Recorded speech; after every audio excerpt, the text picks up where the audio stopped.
श्री राधा वल्लभ लाल की, समस्त संत हरि भक्तन की, श्री वृंदावन धाम की, सतगुरुदेव भगवान की। प्रताप सिंह जी बिहार से। राधे राधे महाराज जी। महाराज जी, आप कह रहे हैं कि एक समय पे आप बहुत एक अच्छे अध्यापक थे और कोचिंग सेंटर में पढ़ाते थे और काफ़ी बच्चे भी आपसे पढ़ते थे। महाराज जी, आप कह रहे हैं कि फिर ऐसी नशे की लत लगी कि महाराज जी सब उजड़ गया और फिर महाराज जी अब ये सुधरना चाहते हैं बट वो बल नहीं है अंदर की सुधर पाए और मतलब नशे से बाहर ही नहीं निकल पा रहे। उससे बड़े कृपा पात्र हो जो आप वृंदावन आ गए हो और कहीं ना कहीं हमारे संतों की दृष्टि में आ गए हो। नाम जप करो और देखो आपको बल मिलता है कि नहीं। आप नाम जप करो भगवान का और देखो आपको बल मिलता है कि नहीं। श्री प्रभु का नाम इतना बलवान है, हरि का, किशोरी जी का, कि आप क्या लोग ऐसा हमें बता चुके कि हमने अपने अपने गंदे व्यसन छोड़ दिए, हम अपने गंदे आचरण छोड़ चुके, गंदा भोजन छोड़ दिया, गंदा पेय छोड़ दिया, गंदी बातें छोड़ दी, हम अच्छे मार्ग में चल रहे हैं। 2-2 साल से अच्छे मार्ग में चल के तब हमसे मिलने आए, तो आप तो मिलने आए हो, अब आपको अच्छे मार्ग में चलना ही होगा। आप नाम जप करना शुरू कर दो, आप चिंता मत करो, छूट जाएगी। आप विश्वास कीजिए, नाम जप कीजिए और थोड़ा बचने की कोशिश करो। जो शराब के नशे की आपको प्रेरणा देने वाले हैं, संग करने वाले हैं, आपको पिलाने वाले हैं, उनसे थोड़ा बचिए और नियम लीजिए कि मैं शराब नहीं पीऊंगा। ले सकते हैं नियम? बोलो, मैं श्री धाम वृंदावन में शपथ खाता हूं कि आज के बाद शराब नहीं लूंगा। बहुत, हम तुम्हारा सहयोग करेंगे, चिंता मत करो। हमारा ठाकुर है, बहुत बलवान है, हिलना नहीं। हमारी तुम्हारी दोस्ती पक्की, हिलना नहीं इस बात से। बिल्कुल आप नाम जप करो, अगर बदलाव ना आवे तो हमें आप बताना। आज से शराब मत पीना, शपथ खा लिया है, नाम जप करो, थोड़ी कठिनता झेलो और आगे देखो आपको प्यार मिलता है कि नहीं। जहां पर कृपा राम की हुई ता पर कृपा करे सब कोई। आप चिंता न करो, हमारी बात पर विश्वास कर लो यार, हमारी बात पर विश्वास करो। हाँ बिल्कुल, हम तो आपको हृदय से लगाए हैं, हमारी बात समझ लो। आज के बाद शराब मत पीना, नाम जप करो, जो परेशानियां उनको सहो, आगे का रास्ता खुल जाएगा। ठीक है, आप धैर्य पूर्वक चलना। ये नहीं कि 10 दिन देखो कि 10 दिन में हमें नौकरी नहीं मिली, फिर शराब अपना दिमाग ठीक करने के लिए पीने लगे। शराब दिमाग नहीं ठीक करती, शराब दिमाग खराब करती है दिमाग। अब हम तो कैसे तुम्हें बताएं, आप लोग तो जानते हैं शराबी भाइयों की क्या लीलाएं होती है। हमने एक भाई को देखा वृंदावन में, उस समय परिक्रमा मार्ग कच्चा था, बीच में छोटी सी नाली थी, वो साइकिल से जा रहे थे और हम राधा वल्लभ जी के दर्शन करके रात्रि के 10 बजे लौटते थे। तो हमने देखा वो साइकिल पकड़ करके बार बार झूम रहे थे। तो हमने कहा चक्कर क्या है कि छोटी सी नाली नहीं। अंततो गत्वा मैं साइकिल से तो उस नाली में गिर गए जो उनके नजदीक आए। उनका भाई तुम्हें चक्कर आ गया क्या? तो जब उनकी भाषा निकली और उनकी गंध आई तो हमका भाई ये शराब पी, उनको उठा के खड़ा किया। हमका भाई थोड़ा तो समझ यार, अगर तू 1500 रुपये का फल फूल लेकर घर जाता तो बच्चे तुझे प्यार करते, तो शराब पी करके नालियों में गिर रहा है, क्या तेरी हालत है। ए भाई, शराब से ना स्वास्थ्य ठीक रहता है ना बुद्धि ठीक रहती है। लोग कहते हैं रिलैक्स, यार अगर शराब से रिलैक्स होता तो सब रिलैक्स हो जाते। रिलैक्स भगवान के चरणारविंद से होगा। सच्ची कहते हैं, हर कष्ट की दवा, हर बाधा की निवृत्ति, हर उन्नति की प्राप्ति का स्वरूप राधा राधा राधा। मान लो मेरी बात, अगर मान लोगे तो जान जाओगे तो निहाल हो जाओगे, और ना मानोगे तो फिर भोगना ही पड़ेगा। इसलिए सबसे प्रार्थना है, पशुओं का मांस मत खाओ, शराब मत पियो। गृहस्थ हो तो अपनी पत्नी से प्यार करो, दूसरी स्त्रियों की तरफ व्यभिचार दृष्टि मत रखो, और भगवान का जितना बन सके नाम जप करो। और जो भी तुम्हें कर्तव्य मिला हो, अपने कर्तव्य को ईमानदारी से राष्ट्र सेवा के लिए समर्पित करो। एक किसान भी राष्ट्र सेवक है, एक व्यापारी भी राष्ट्र सेवक है, एक आर्मी का जवान भी राष्ट्र सेवक, क्योंकि सब मिलकर के हम अपने राष्ट्र को समृद्ध, सुख और शांति युक्त बनाएं। इसलिए हम गंदे आचरणों को छोड़ें, गंदे व्यवहार को छोड़ें, तो हमारा राष्ट्र धर्मयुक्त है। भारत एक धर्मयुक्त शांति प्रधान देश है। यहाँ ये सब गंदी बातें नहीं। यहाँ तो बहुत एक दूसरे को प्राण देकर सुख देने वाले लोग हुए हैं। हम दूसरों के प्राण हरण कर रहे हैं अपने सुख के लिए, व्यभिचार आदि करके। इसलिए गंदी बातें छोड़ो, खूब नाम जप करो। राज बंसल जी माउंट आबू से। राधे राधे महाराज जी। महाराज जी, साधना में व्यभिचार ना हो, यहाँ महाराज जी व्यभिचार का तात्पर्य आपका क्या है? साधना में व्यभिचार, जैसे हमारे गुरु ने हमें प्रिया प्रीतम की उपासना दी, प्रिया प्रीतम का नाम दिया, प्रिया प्रीतम की सेवा दी। अब एक इष्ट कंत जिसे कहते हैं, एक ग्रंथ, एक पंथ, एक संत, एक मंत्र, ये अव्यभिचारिणी भक्ति योग है।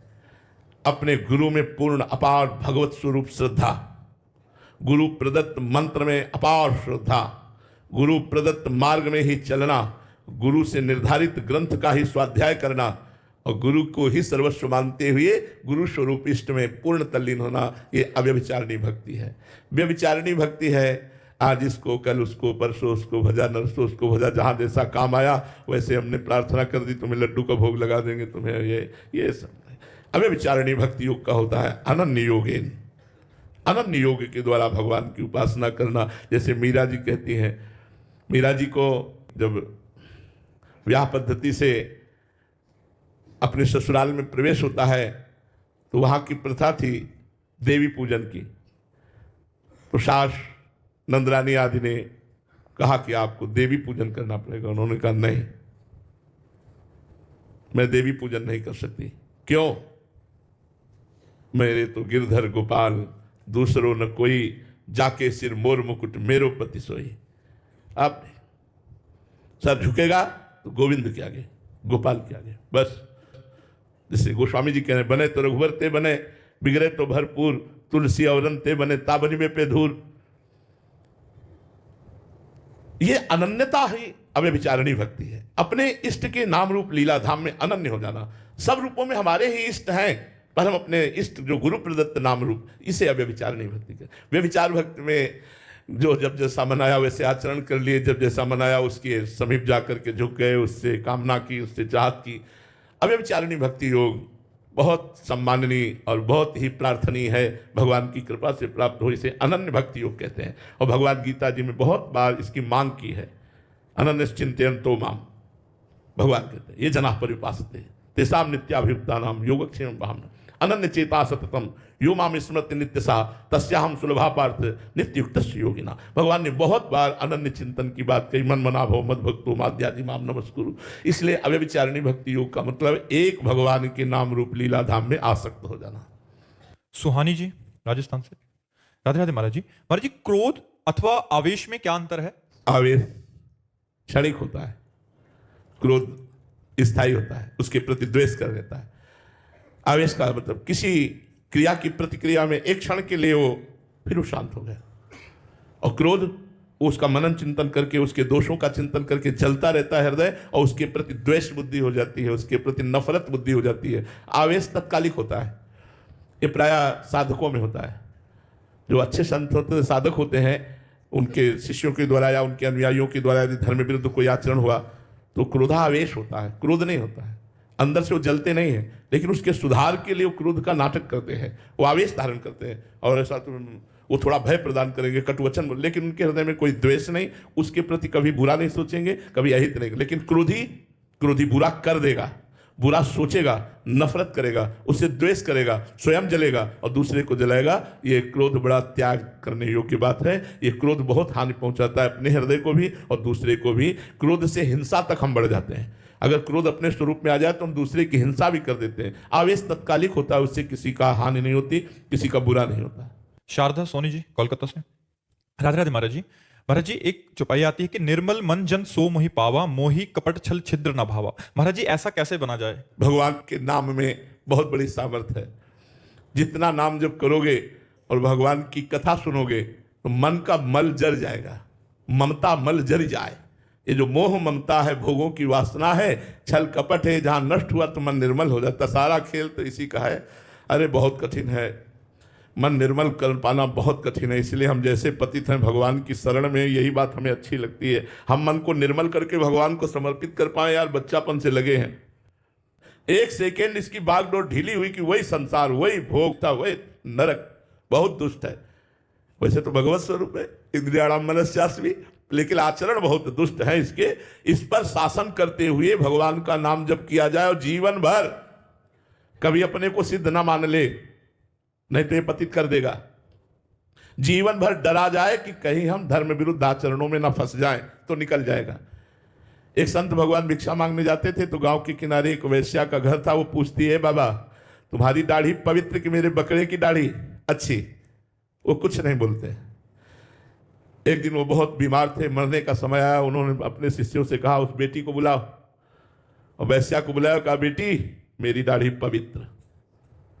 तो उनका बाबा ये बात तो आप उस समय भी कह सकते थे। बोले नहीं, अब मैं भगवान के धाम को जा रहा हूं, अब मैं पक्का कह रहा हूं कि मेरी दाढ़ी पवित्र, क्योंकि शरीर जब तक है तब तक पता नहीं कब कौन सा आचरण बन जाए। इसलिए जीते जी हम नहीं कह सकते, मरने की दशा में कह सकते कि अब हम पवित्र हैं। मन न जाने कब कहां कैसे गिरा दे, कुछ पता नहीं चलता। भगवान ही रक्षक है, वही रक्षा करे तो पार हो जाए। इसलिए निर्मल मन करने के लिए एक ही साबुन है, संतों का संग करते हुए भजन करना। साधन को हरि भजन है, कह सत्संग सहाय। मन तो चंचल सबनते, या को कौन उपाय। साधन को हरि भजन है, कह सत्संग सहाय। संतों का संग करो, नाम जप करो, मन पवित्र हो जाएगा। पवित्र मन में ही भगवान का स्फुरन होता है। विकास पाटीदार जी, इंदौर से। राधे राधे महाराज जी। महाराज जी, मेरा प्रश्न है कि जो संचित कर्मों का गोदाम लगा हुआ है, वो केवल मनुष्य जन्म के लिए कर्म होते हैं या फिर अन्य योनियों के कर्म भी उसमें सम्मिलित होते हैं? नहीं, अन्य योनियों के कर्म नहीं बनते। अन्य योनियां तो भोग योनियां है। मनुष्य, हम करोड़ों अरबों बार मनुष्य बन चुके, कोई पहली बार थोड़ी बने हैं। सुअर, कुत्ता, भैंस, गधा, इनके कर्म थोड़ी लिखे जाते हैं। ये तो प्रारब्ध कर्म से प्रेरित होकर ही करते हैं। कर्म का शुभ और अशुभ करता मनुष्य शरीर है, और हम पहली बार थोड़ी मनुष्य बने, अरबों खरबों बार बन गए। जब से सृष्टि हुई तब से कितनी बार मनुष्य बन गए। हर बार भोगों में भूलकर भगवान का भजन नहीं किया, इसलिए संचित हो गए शुभ अशुभ कर्म, और उन्हीं का परिणाम हमें भोगना पड़ता है। ये मनुष्य योनि में ही होते हैं, अन्य योनि में नहीं होते। उपासक को भगवान ने अवसर दिया है कि उपासना के द्वारा वो अपनी वासनाओं को नष्ट करके सच्चिदानंद सुख में निमग्न हो। निर्विण्णस्य विरक्तस्य पुरुषस्योक्त वेदिनः मनस्त्यजति दौरात्म्यम चिंतितस्यानुचिंतया। जिसको भगवान की कृपा से भोगों में सुख नहीं लगता, बड़ा वो कृपा पात्र है। जिसे इंद्रियों के भोगों से उदासीनता हो रही है, नहीं चाहिए। जनेन्द्रीय सुख, रसेंद्रीय सुख, शब्द स्पर्श रूप रसगंध आदि, ये भगवत कृपा पात्र का लक्षण है। जिसको सांसारिक भोगों से अरुचि हो गई है। निर्विण्णस्य विरक्तस्य पुरुषस्योक्त वेदिनः, वो बार बार भगवान के चिंतन में संलग्न होने की चेष्टा करता है। बहुत सुंदर बात है।